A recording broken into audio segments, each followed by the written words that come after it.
شہزادہ عارف اور مریم کی پہلی ملاقات کا واقعہ۔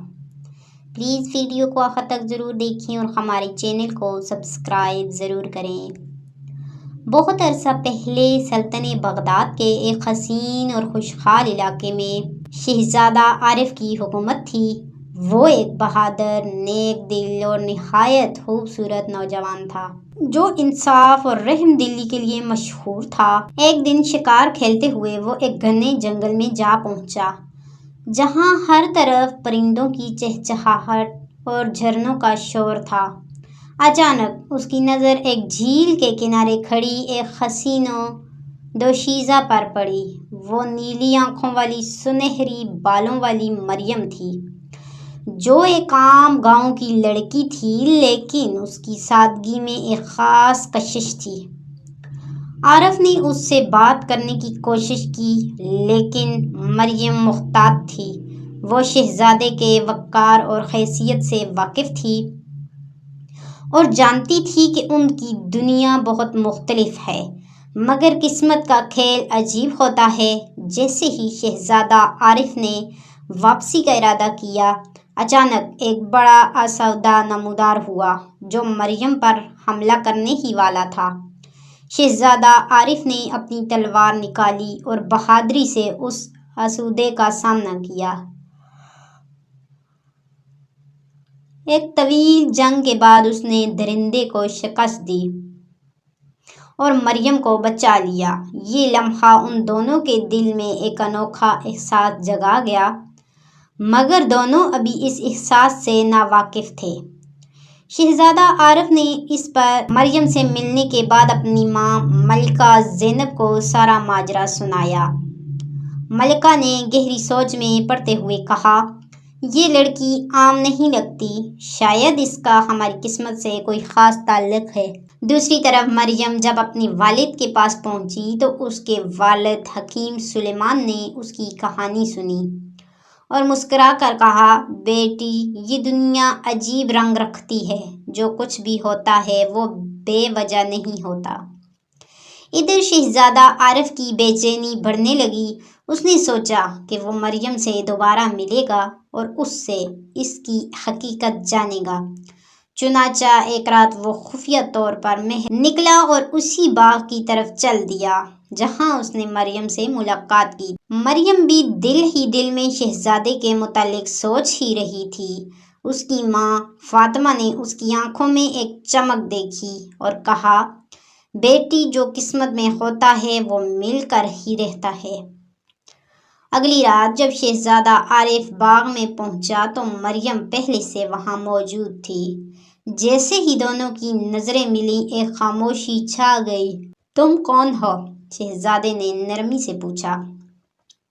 مریم نے آہستہ سے کہا، میں ایک عام لڑکی ہوں، لیکن میرے والد کو علم نجوم اور جادوئی حکمت میں مہارت ہے۔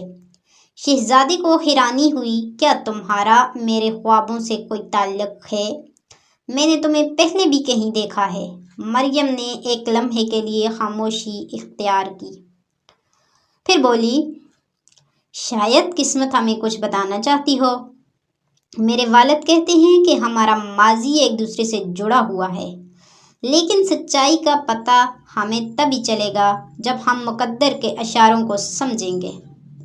شہزادہ اور مریم کے دلوں میں سوالوں کا طوفان اٹھنے لگا۔ رات کے سائے پھیل چکے تھے اور گلِ سرور کی روشنی مدھم ہو رہی تھی۔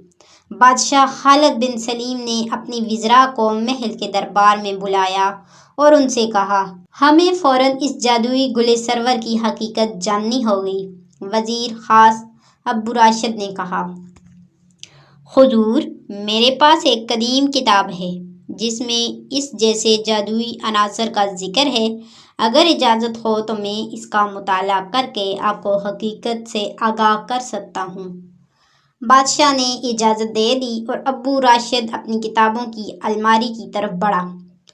دوسری طرف شہزادہ تیمور، جو بہت تجسس میں تھا، اپنے خاص محافظ جابر کے ساتھ گلِ سرور کی طرف بڑھا۔ جیسے ہی اس نے اس پر ہاتھ رکھا، اچانک ایک چمکدار روشنی پھوٹی اور شہزادہ تیمور اور جابر کسی اور ہی دنیا میں جا پہنچے۔ یہ ایک حیرت انگیز جگہ تھی جہاں سب کچھ جادوئی اور خوابوں جیسا لگ رہا تھا۔ آسمان پر 3 چمکدار چاند تھے اور ایک نہر سے نیلا پانی بہہ رہا تھا۔ جابر نے حیرت سے کہا، شہزادے، یہ کون سی جگہ ہے؟ ہمیں یہاں کیسے آ گئے؟ شہزادہ تیمور نے گل سرور کو دیکھا جو اب مزید روشن ہو چکا تھا۔ اچانک ایک پراسرار آواز گونجی، تمہیں یہاں اس دنیا کے سب سے بڑے راز کو جاننے کے لیے بلایا گیا ہے۔ اگر تم کامیاب ہوئے تو اپنے بادشاہ کو وہ علم دے سکو گے جو کئی نسلوں سے چھپا ہوا ہے، لیکن اگر ناکام ہوئے تو ہمیشہ کے لیے یہیں کے ہو کر رہ جاؤ گے۔ یہ سنتے ہی شہزادہ اور جابر کے دلوں میں خوف اور تجسس کی ایک لہر دوڑ گئی۔ ان کے سامنے 3 راستے تھے، ایک جو ایک روشن وادی کی طرف جا رہا تھا، دوسرا جو ایک سیاہ جنگل میں داخل ہو رہا تھا، اور تیسرا جو ایک پہاڑی غار کی طرف جا رہا تھا۔ شہزادہ تیمور نے فیصلہ کیا کہ وہ پہاڑی غار کی طرف جائے گا۔ جابر نے کہا، شہزادے، ہمیں احتیاط سے چلنا ہوگا۔ یہ جگہ جتنی حسین نظر آ رہی ہے اتنی ہی خطرناک بھی ہو سکتی ہے۔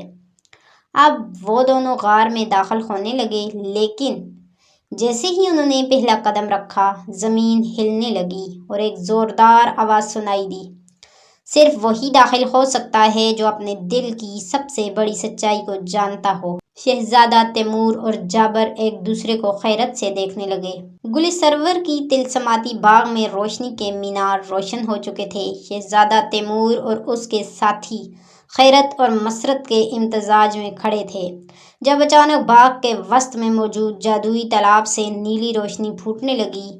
گل سرور مسکرا کر بولی، اب وقت آ گیا ہے کہ تم اس باغ کی اصل حقیقت جان سکو۔ جو ہی اس نے اپنے ہاتھوں سے ایک منتر پڑھا، تالاب کی نیلی روشنی ایک بڑے شیشے میں تبدیل ہو گئی جس میں گزری ہوئی صدیوں کے راز چھپے تھے۔ شہزادہ تیمور نے شیشے میں جھانکا تو منظر بدلنے لگا۔ وہ دیکھ سکتا تھا کہ ماضی میں ایک طاقتور جادوگر جواد الفندی اس باغ پر قابض ہونا چاہتا تھا، مگر گل سرور اور اس کے آباء و اجداد نے اس کا مقابلہ کیا اور اسے قید کر دیا۔ شہزادہ تیمور حیران ہو کر بولا، تو یہ باغ صرف ایک طلسمی مقام نہیں بلکہ ایک قدیم جنگ کا میدان بھی ہے؟ گل سرور نے سنجیدگی سے سر ہلایا، اور وہ جنگ دوبارہ شروع ہونے والی ہے۔ جواد الفندی کی باقیات اب بھی کسی نہ کسی صورت میں زندہ ہیں۔ اگر ہم نے صحیح راستہ اختیار نہ کیا تو یہ باغ اور اس کی طاقت دشمن کے ہاتھوں میں جا سکتی ہے۔ اچانک آسمان میں سیاہ بادل چھا گئے اور ہوا میں ایک غیر مرئی قوت محسوس ہونے لگی۔ گل سرور نے فوراً شہزادہ تیمور کو ایک خفیہ راستے کی طرف اشارہ کیا، ہمیں فوراً تالاب کے اندرونی حصے میں جانا ہوگا، وہاں وہ راز چھپا ہے جو ہمیں اس جنگ میں کامیاب بنا سکتا ہے۔ شہزادہ تیمور اور اس کے ساتھیوں نے ایک دوسرے کی طرف دیکھا اور کسی تذبذب کے بغیر گل سرور کا کہا مانتے ہوئے تالاب کے اندر چھپے راستے میں داخل ہو گئے۔ جیسے ہی وہ اس پر اسرار سرنگ میں پہنچے، پیچھے سے ایک خوفناک قہقہا گونجا، بہت دیر ہو چکی ہے تیمور۔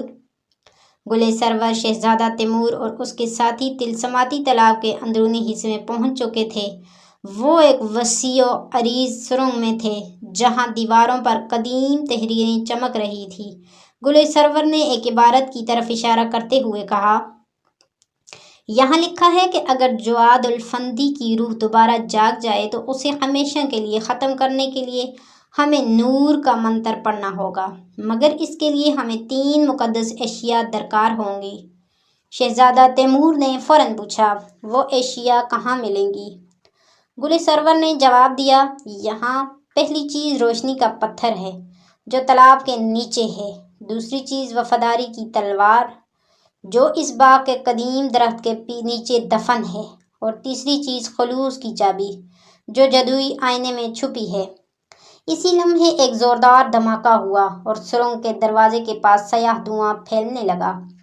دھوئیں کے اندر سے ایک لمبا سایہ نمودار ہوا۔ اس کی سرخ آنکھیں چمک رہی تھی۔ یہ جواد الفندی کی روح تھی۔ تم لوگ مجھے روکنے آئے ہو؟ اس کی آواز گرجدار تھی۔ شہزادہ تیمور نے ہمت سے کہا، ہم تمہیں ہمیشہ کے لیے ختم کرنے آئے ہیں۔ جواد الفندی زوردار قہقہہ لگا کر بولا، یہ دیکھنا ہوگا، اور اس نے اپنے ہاتھ بلند کیے۔ اچانک پوری سرنگ ہلنے لگی جیسے زمین کے اندر طوفان برپا ہو گیا ہو۔ مگر گل سرور اور تیمور کے ساتھی گھبرائے نہیں۔ انہوں نے مل کر جلدی سے تینوں مقدس اشیاء تلاش کر لیں۔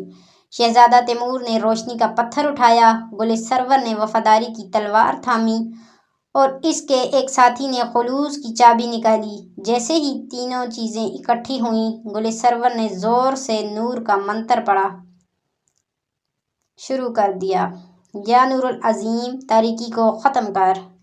جواد الفندی چیخنے لگا، نہیں، یہ ممکن نہیں، مگر اس کی روح روشنی میں لپٹتی گئی اور کچھ ہی لمحوں میں وہ ایک زوردار دھماکے کے ساتھ ختم ہو گیا۔ سرنگ میں روشنی پھیل گئی، باغ کے بادل چھٹ گئے، اور ہر چیز ایک بار پھر پرانی چمک میں واپس آ گئی۔ شہزادہ تیمور اور اس کے ساتھی کامیاب ہو چکے تھے۔ گل سرور نے مسکرا کر کہا، یہ باغ اب ہمیشہ کے لیے محفوظ ہے، اور تم نے ثابت کر دیا کہ سچائی اور بہادری ہمیشہ جیتتی ہے۔ شہزادہ تیمور نے مسکراتے ہوئے جواب دیا، یہ تو ابھی شروعات ہے۔